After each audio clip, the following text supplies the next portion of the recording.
Оқушылар, көңіл күйлеріңіз қалай? Дүниетану сабағын бастаймыз. Адамдар не үшін еңбек етеді деген жаңа тақырыппен танысатын боламыз.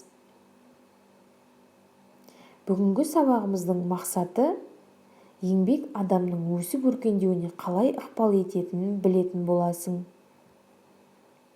Оқушылар, суреттерге назар аударайықшы. Не көріп тұрмыз?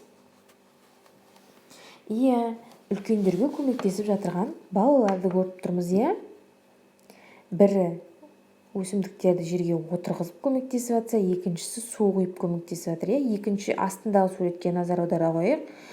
Балалар үй жұмысында ата-анасына көмектесіп жүр. Одан соң егін алқабында атасына көмектесіп жатқан баланы көріп отырмыз. Сонымен қатар келесі суретте түрлі мамандық иелерін көріп отырмыз,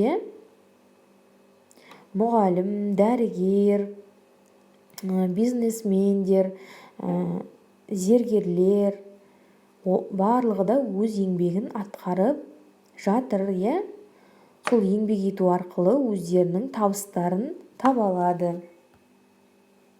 Келесі назар аударайық. Еңбексіз адам өмірінде мән болмайды. Еңбектің арқасында адам өз өмірін жақсарта алады. Әрбір еңбектенген адам өз жұмысының жемісін көреді. Сонымен қатар табысты болады. Сол табысымен өзіне қажетті заттарын ала алады. Әрбір еңбектенген адам еңбектің арқасында жаңа достар таба алады. Сонымен қатар өзге адамдармен тіл табысып араласа алады. Оқушылар, еңбектің екі түрі бар: ой еңбегі және дене еңбегі. Ой еңбегі мен дене еңбегі бір-бірімен тығыз байланысты.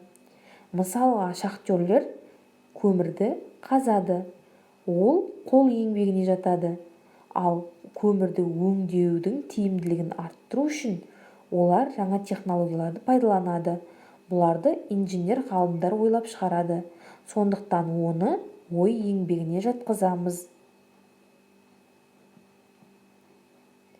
Оқушылар, сендер қандай мамандықтарды білесіңдер тағы да?